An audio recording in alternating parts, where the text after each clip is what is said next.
Dann bin ich ja mit der jungen Familie damals nach Stanford, nach Kalifornien. Und da ist mir dann ein großer Durchbruch gelungen, nämlich in diese Maschinenhalle des Lebens zu blicken, wo man die kleinen Zahnrädchen sieht, wie unsere Gene eigentlich abgeschrieben werden. Ich weiß noch, da gab es diesen einen Morgen, wo ich auch gemessen habe und dann habe ich immer gleich die Daten ausgewertet, habe eben Rechnungen durchgeführt und dann habe ich gesehen auf meinem Bildschirm 8 Signale für Zinkatome. Und dann bin ich aufgesprungen, ist der Stuhl so nach hinten gefallen und dann bin ich raus aus dem Synchrotron so einen kleinen Hügel hoch und habe dann unten das Silicon Valley vor mir gesehen und die Sonne ging gerade auf. Und das werde ich nie vergessen, weil der Tag begann und ich wusste, du hast was ganz Großes hier vor dir und das nächste Jahr wird super spannend, dann die Details aufzuklären.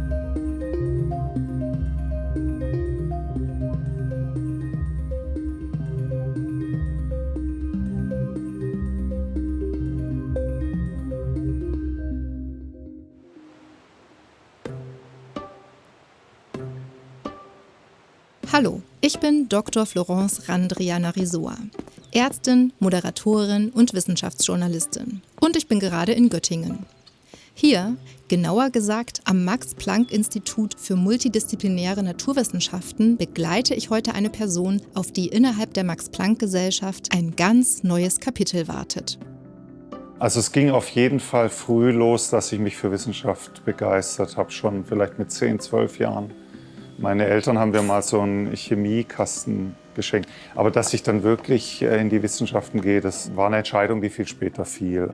Patrick Kramer, geboren in Stuttgart, ist Chemiker, Struktur- und Molekularbiologe. Sein Studium und seine Forschung führten ihn nach Heidelberg, Bristol, Cambridge, Grenoble und selbst nach Stanford. Er war in verschiedensten wissenschaftlichen Gremien aktiv, war Professor für Biochemie in München und erhielt vielfache Preise und Auszeichnungen für seine Arbeit.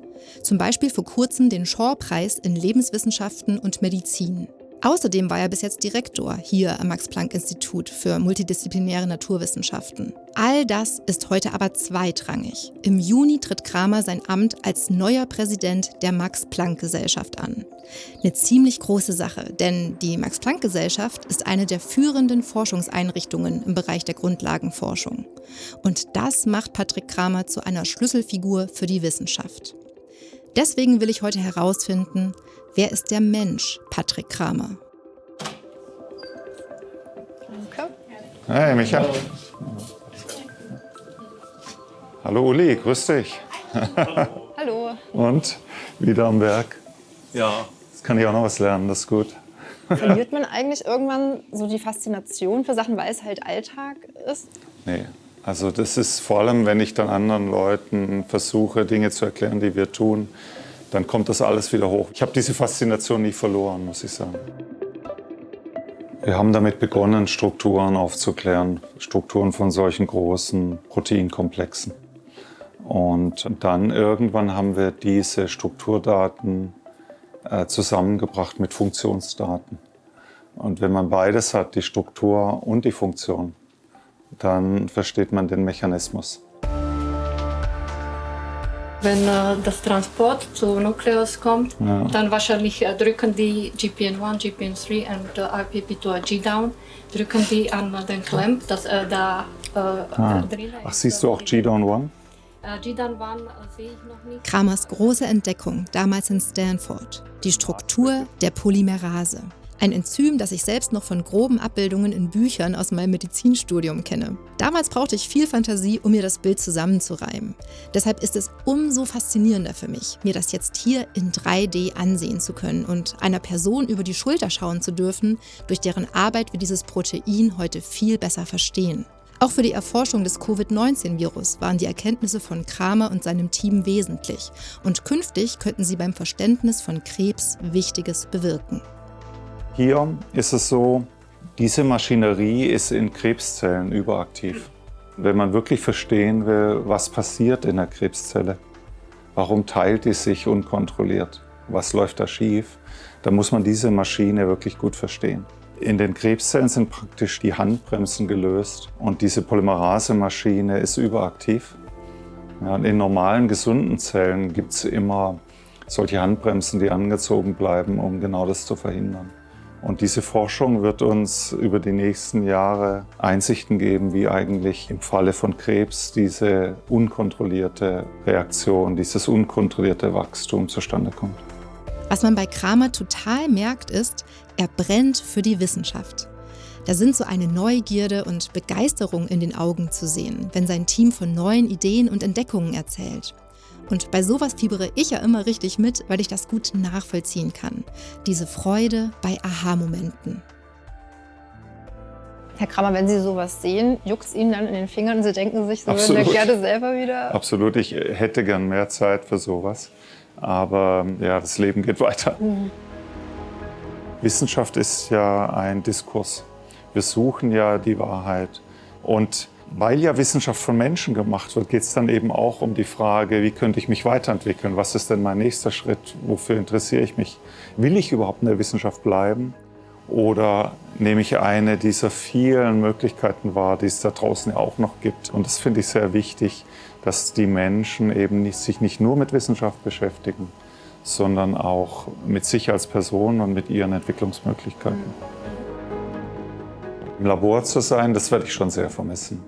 Aber ich habe mir vorgenommen, alle paar Monate hier aufzutauchen, mit allen zu sprechen und einfach so immer noch ein bisschen dabei zu bleiben in der Forschung. Auch wenn jetzt die jungen Leute übernehmen und die Dinge weiterführen und ihre eigenen Ideen verfolgen. Aber es ist wichtig, so die Bodenhaftung nicht zu verlieren. Ja, immer sich daran zu erinnern, wie Forschung wirklich funktioniert und wie die Leute sich fühlen und was die brauchen, die im Labor stehen.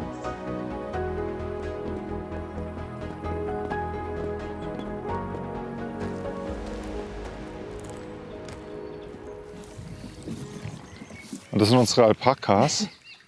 Ja, die sind jetzt natürlich aufgeregt, was da los ist. Neugierig, ja. Schön. Das ist auch interessant. Und zwar, man kann praktisch zum Beispiel Nanobodies herstellen in den Alpakas gegen das Coronavirus. Ja, und die Idee ist praktisch dann, diese Nanobodies als Medikament zu verwenden.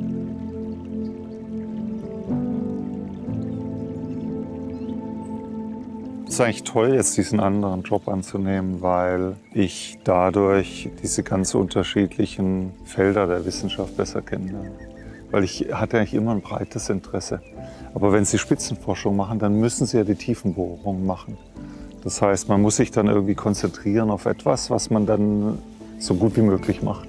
Und jetzt habe ich eigentlich in den nächsten Jahren die Chance, dann doch wieder breit zu schauen. Und da freue ich mich wirklich drauf.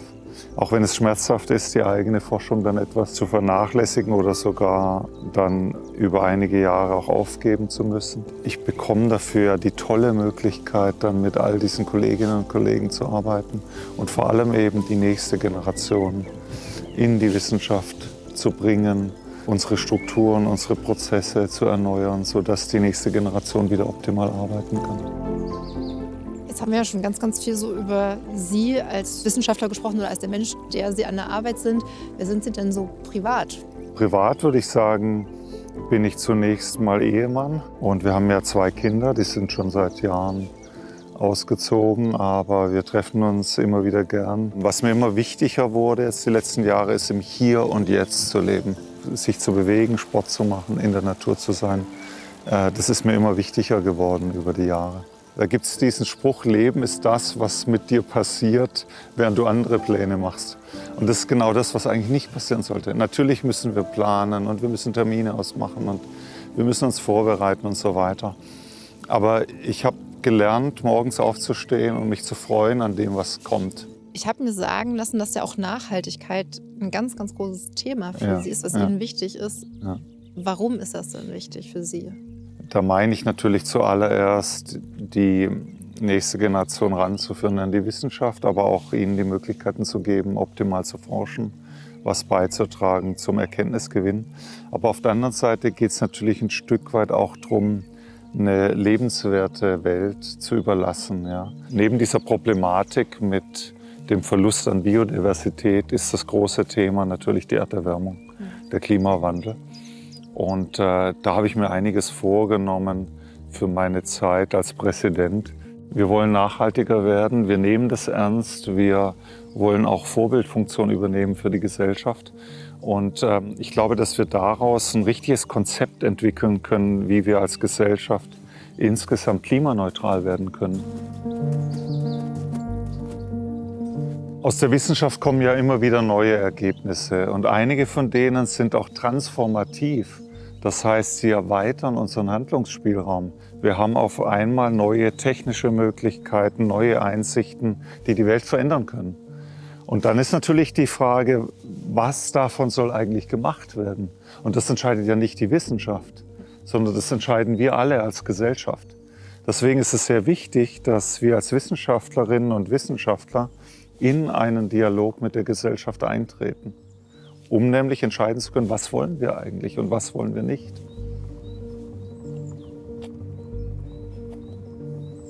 Diesen Punkt fand ich gerade auch nochmal total spannend. Eben Forschung ist ja das eine und Ergebnisse erzielen, aber auf der anderen Seite wirklich die Überlegung, was wollen wir damit machen und wo wollen wir hingehen als Gesellschaft. Und ich glaube, auch das wird nochmal ein ganz neues Aufgabenfeld für Herrn Kramer und ich bin gespannt, wie das für ihn sein wird.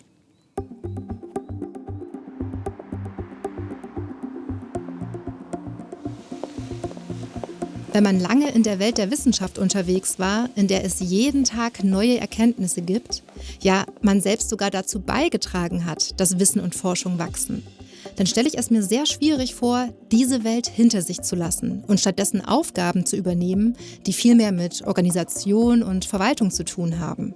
Ja, so eine Art Manager zu sein. Aber im Grunde ist das bei mir gar nicht so anders. Ich sehe mittlerweile meine Aufgabe darin, Botschafterin für die Wissenschaft zu sein, anstatt sie selbst zu betreiben. Wie Kramer das wohl sieht? Ich bin ein Stück weit verzaubert von diesen Möglichkeiten, die jetzt vor mir liegen. Ich hatte in meiner Forschung immer die Neugier auf Themen, auf offene Fragen. Und jetzt ist die Neugier natürlich ein bisschen eine andere. Gesellschaftliche Themen interessieren mich, politische Fragestellungen. Es interessiert mich auch dieser ganze Themenkomplex der Organisation von Instituten, von einer Forschungsorganisation. Das Leben ist Bewegung und jetzt freue ich mich einfach auf alles, was kommt. Es ist natürlich die Erwartungshaltung da von der Gesellschaft, von der Politik, aber auch interne Erwartungshaltung. Das heißt, es gibt schon einen gewissen Druck, der auf mir lastet. Aber ich kann damit gut umgehen, weil ich empfinde das als positiven Anreiz, nicht als negativen Druck. Ich muss natürlich immer morgens gleich schauen, was ansteht, nicht nur was während des Tages ansteht, sondern was so reinkommt an Informationen. Ich gehe durch die Nachrichten-Apps, dass ich sehe, was weltpolitisch gerade so läuft. Und ich gehe natürlich durch meine E-Mails und dann kommen die verschiedenen Termine und dann kommen natürlich auch noch die unerwarteten Dinge obendrauf und da muss man dann auch noch mit umgehen. Was ganz, ganz toll war, ich kam ins Büro, ja, und was sehe ich? Dann sehe ich einen kleinen Blumenstrauß, so kleine Sonnenblumen und da war eine kleine Karte dabei. Und auf der Rückseite der Karte, das fand ich ganz toll, hatten alle Mitarbeitende aus dem Präsidialbüro unterschrieben, dass sie immer und überall für mich da sind. Insofern, ich wurde herzlich aufgenommen. Ich würde mich einfach freuen, wenn ich in 6 Jahren zurückblicken kann und sagen kann, Mensch, du hast dir vorgenommen 1, 2, 3, 4, 5 und einiges davon hast du umgesetzt. Andere Dinge sind noch in Bearbeitung oder sind partiell umgesetzt, aber wir befinden uns auf einem sehr guten Weg. Das Erste und Wichtigste ist natürlich Menschen gewinnen, Menschen fördern und diese Programme, die wir haben, weiterzuentwickeln, dass wir immer noch die besten Talente anziehen. Die Digitalisierung, die Frage der internationalen Strategie. Können wir neue Partner gewinnen? Können wir vielleicht im wissenschaftsunterstützenden Bereich größere Strukturen schaffen, gemeinsame Nutzung von Einrichtungen, damit wir da immer auf Top-Niveau bleiben? Was würden Sie sagen, ist denn aktuell die größte Herausforderung oder das größte Problem in der Wissenschaft? Also die größte Herausforderung für mich, die sich derzeit stellt, ist die Überregulierung. Wir haben Überregulierung von außen. Wir haben teilweise auch Überregulierung, die einfach durch die dezentrale Struktur entstanden ist oder durch die sehr großen Einheiten. Und ich werde auch in der Politik überall das Thema Überregulierung ansprechen, in der Hoffnung, dass dort ein Bewusstsein entsteht, dass wir gerade in der Forschung immer Freiräume brauchen. Wir brauchen Flexibilität. Und das ist für mich ein Thema, was noch über dem Thema Finanzen steht.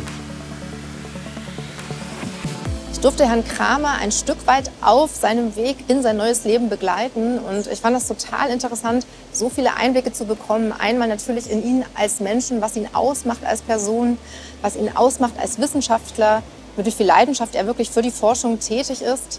Und gleichzeitig aber zu sehen, dass sein neues Aufgabenfeld als Präsident der Max-Planck-Gesellschaft natürlich ganz, ganz anders ausfällt als das, was er bisher kannte. Und ich finde es total inspirierend, mit welcher Zuversicht und Leichtigkeit er an die neue Aufgabe herangeht. Ich bin auf jeden Fall gespannt, wie viel er am Ende davon umsetzen kann, denn an Aufgaben hat er sich schon eine ganze Menge vorgenommen.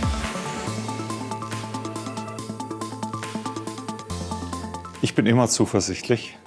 Und ganz ehrlich, ich will jetzt nicht zu optimistisch klingen, aber in der Forschung habe ich das erlebt, dass ich irgendwie mir Ziele vorgenommen habe, wo ich stehen will und dass die schneller erreicht wurden.